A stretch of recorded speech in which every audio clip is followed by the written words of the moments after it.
Υπάρχει μία στιγμή πριν από κάθε ευρωπαϊκό παιχνίδι του ΠΑΟΚ που έχει αλλάξει. Μπορεί να μην το έχουμε καταλάβει όλοι, αλλά έχει αλλάξει. Κάποτε όταν ο ΠΑΟΚ έμπαινε μέσα στο γήπεδο για ένα ευρωπαϊκό παιχνίδι υπήρχε ένα ερώτημα. Μπορεί να αποκλείσει τον αντίπαλο, μπορεί να κρατήσει το αποτέλεσμα, μπορεί να αντέξει την πίεση, μπορεί να κερδίσει εκτός έδρας, μπορεί να διαχειριστεί ένα παιχνίδι που κρίνει ολόκληρη τη σεζόν. Σήμερα το ερώτημα είναι διαφορετικό. Πώς θα προκριθεί? Και αυτή η μικρή αλλαγή δεν είναι μικρή. Είναι τεράστια. Γιατί η Ευρώπη δεν κρίνεται μόνο από την ποιότητα μιας ομάδος. Κρίνεται από την νοοτροπία, από την εμπειρία, από τη διαχείριση, από την ικανότητα να επιβιώνεις όταν το παιχνίδι στραβώνει και κυρίως από την ικανότητα να μην καταρρέεις όταν η πρόκριση βρίσκεται στα χέρια σου. Σήμερα λοιπόν δεν θα κάνουμε μια απλή αναδρομή. Δεν θα πούμε τότε κέρδισε αυτόν, μετά κέρδισε τον άλλον. Θα ψάξουμε κάτι βαθύτερο. Έμαθε πραγματικά ο ΠΑΟΚ να κερδίζει την Ευρώπη? Κι αν ναι, ποιος τον έμαθε? Η Ευρώπη που κάποτε φόβιζε. Κεφάλαιο 1. Για να καταλάβουμε τον σημερινό ΠΑΟΚ πρέπει πρώτα να θυμηθούμε το παλιό. Το ΠΑΟΚ που είχε μεγάλες ευρωπαϊκές βραδιές, το ΠΑΟΚ που μπορούσε να κάνει εκπλήξεις, αλλά μπορούσε επίσης να χάσει παιχνίδια που θεωρητικά ήταν μέσα στις δυνατότητές του. Για χρόνια η Ευρώπη ήταν μια σχέση γεμάτη αντιφάσεις. Μεγάλες νίκες, μεγάλες απογοητεύσεις. Προκρίσεις που έμοιαζαν ιστορικές και αποκλεισμούς που άφηναν την αίσθηση ότι χάθηκε μια μεγάλη ευκαιρία. Και αυτό είναι το πρώτο πράγμα που πρέπει να καταλάβουμε. Ο ΠΑΟΚ δεν είχε πάντα πρόβλημα ποιότητας.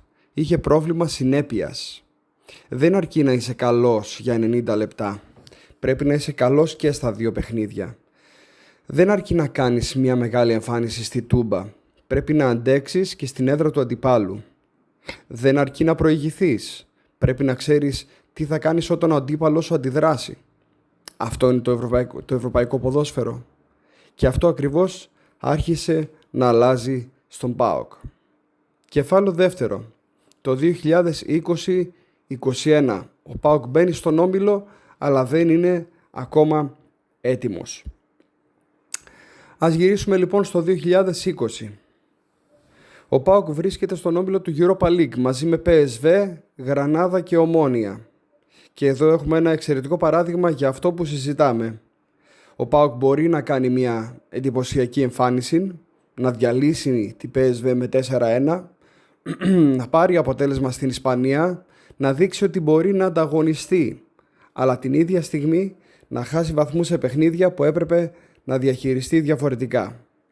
Η UEFA καταγράφει 6 αγώνες για τον ΠΑΟΚ στον όμιλο.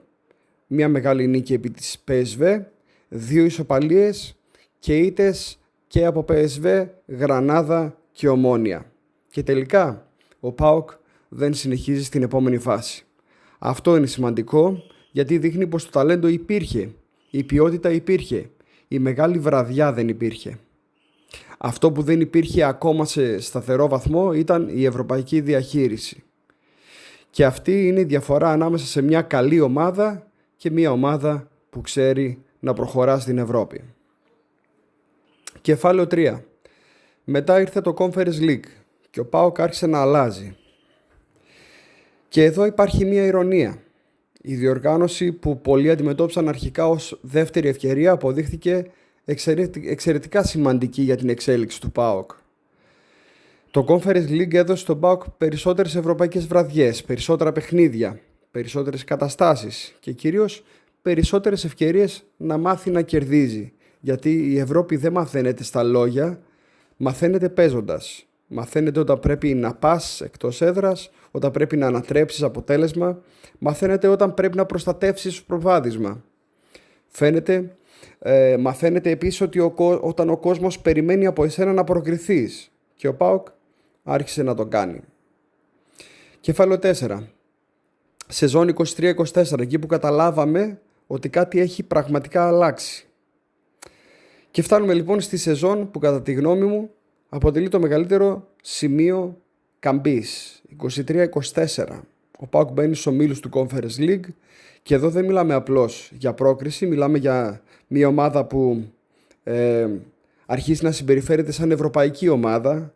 Κερδίζει στην Φιλανδία την Ελσίνκι με 3-2, κερδίζει την Άιντραχτ Φραγκφούρτης, παίρνει αποτέλεσμα απέναντι σε διαφορετικού τύπου αντιπάλους και στο τέλος τερματίζει πρώτο στον όμιλό του.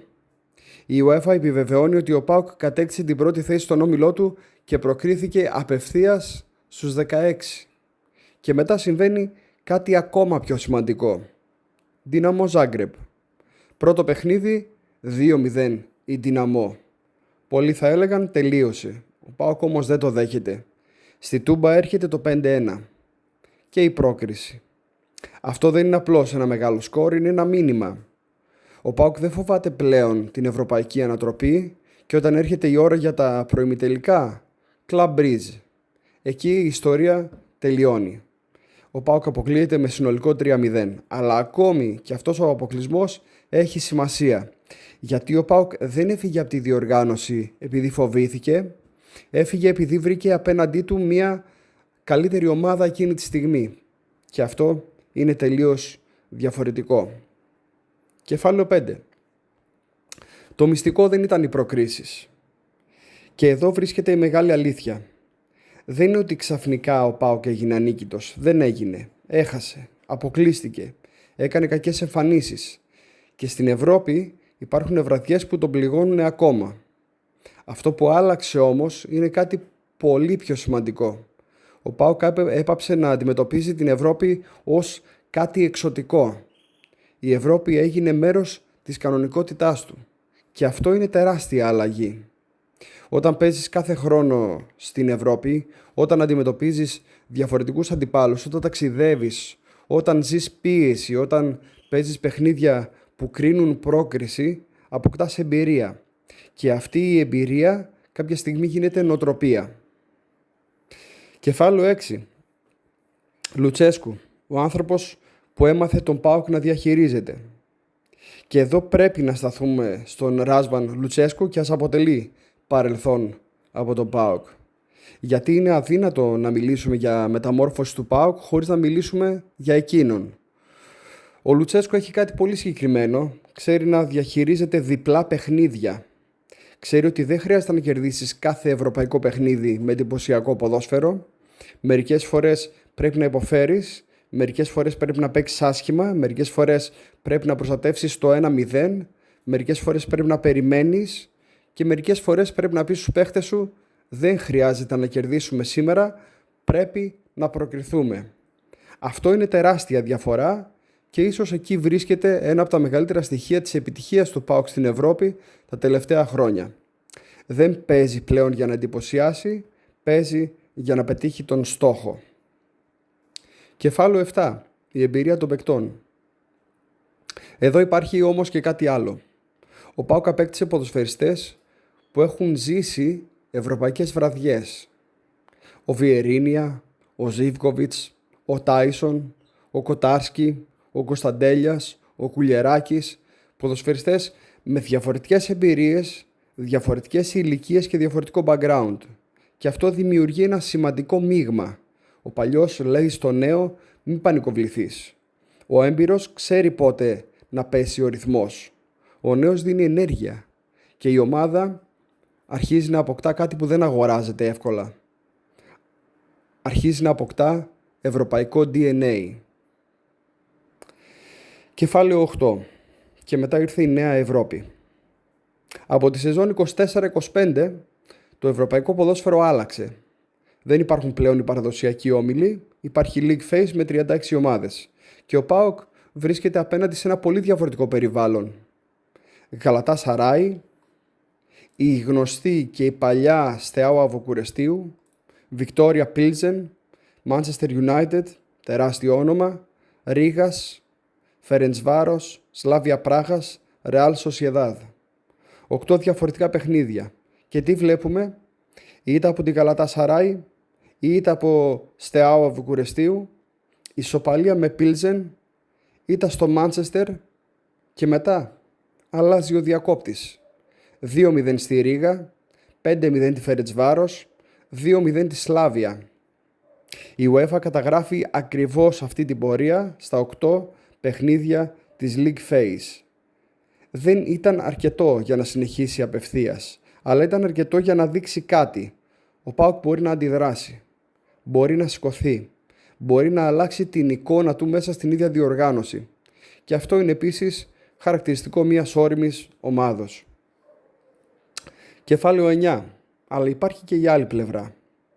Και εδώ δεν πρέπει να κάνουμε το λάθος να παρουσιάσουμε μια ωρεοποιημένη ιστορία, κακά τα ψέματα, γιατί ο ΠΑΟΚ δεν έχει λύσει όλα του τα ευρωπαϊκά προβλήματα. Το αντίθετο. Η ήττα από τη Στεάο Βουκαρεστίου στα play-offs της ίδιας διοργάνωσης το 2025 με συνολικό σκορ 4-1 είναι χαρακτηριστικό παράδειγμα ότι υπάρχουν ακόμα βραδιές όπου η ομάδα δεν ανταποκρίνεται στο επίπεδο που απαιτεί η Ευρώπη. Και αυτή είναι η μεγάλη αντίφαση. Ο ΠΑΟΚ έχει γίνει καλύτερος, αλλά δεν έχει γίνει ακόμα σταθερά μεγάλος. Και αυτή είναι η επόμενη πίστα, το επόμενο level που θα λέγαμε. Κεφάλαιο 10. Τι σημαίνει λοιπόν κερδίζω στην Ευρώπη? Εδώ θα πρέπει να ορίσουμε τι σημαίνει η φράση. Κερδίζω την Ευρώπη δεν σημαίνει ότι παίρνω κάθε χρόνο το τρόπαιο. Ούτε σημαίνει ότι αποκλείω την Manchester United. Σημαίνει κάτι πολύ πιο απλό. Ότι δεν μπαίνω στο ευρωπαϊκό παιχνίδι φοβισμένος. Ότι ξέρω τι θέλω. Ότι ξέρω πώς να παίξω. Ότι μπορώ να κερδίσω εκτός έδρας. Ότι μπορώ να ανατρέψω ένα 2-0. Επίσης μπορώ να διαχειριστώ και ένα 1-0. Ότι μπορώ να επιβιώσω σε δύσκολη έδρα. Και κυρίως ότι μπορώ να χάσω ένα παιχνίδι χωρίς να χάσω την ψυχολογία μου. Αυτό είναι η Ευρώπη. Και πάμε στο κεφάλαιο 11, η μεγάλη αλήθεια. Άρα λοιπόν, ρωτάμε, έμαθε ο ΠΑΟΚ να κερδίσει την Ευρώπη? Η δική μου απάντηση είναι ναι, αλλά όχι ακόμα ολοκληρωτικά. Έμαθε να τη σέβεται, έμαθε να την αντιμετωπίζει, έμαθε να μην τρομάζει από αυτήν, έμαθε να παίζει περισσότερα ευρωπαϊκά παιχνίδια με αυτοπεποίθηση, έμαθε να ανατρέπει, έμαθε να προκρίνεται, έμαθε να διαχειρίζεται, αλλά υπάρχει ακόμα ένα βήμα. Να αποκτήσει σταθερότητα στο υψηλότερο επίπεδο. Γιατί άλλο να κάνεις μια σπουδαία ευρωπαϊκή πορεία και άλλο να γίνεις ομάδα που κάθε χρόνο περιμένεις ότι θα φτάσει στους 16, στους 8 ή ακόμα ψηλότερα. Κεφάλαιο 12. Και εδώ βρίσκεται το επόμενο στοίχημα. Ο ΠΑΟΚ δεν χρειάζεται πλέον να αποδείξει ότι μπορεί να κάνει μια μεγάλη ευρωπαϊκή βραδιά. Το έχει κάνει. Δεν χρειάζεται να αποδείξει ότι μπορεί να ανατρέψει ένα αποτέλεσμα. Το έκανε απέναντι στην Δυναμό. Δεν χρειάζεται να αποδείξει ότι μπορεί να κερδίσει όμιλο. Το έκανε στο Conference League. Τώρα πρέπει να αποδείξει κάτι άλλο. Ότι ο ΠΑΟΚ μπορεί να το κάνει ξανά και ξανά. Γιατί εκεί κρίνεται η πραγματική ευρωπαϊκή δύναμη. Στη συνέπεια. Και εδώ μπαίνει και η ευθύνη της διοίκησης. Η Ευρώπη δεν είναι απλώς πρεστίζ.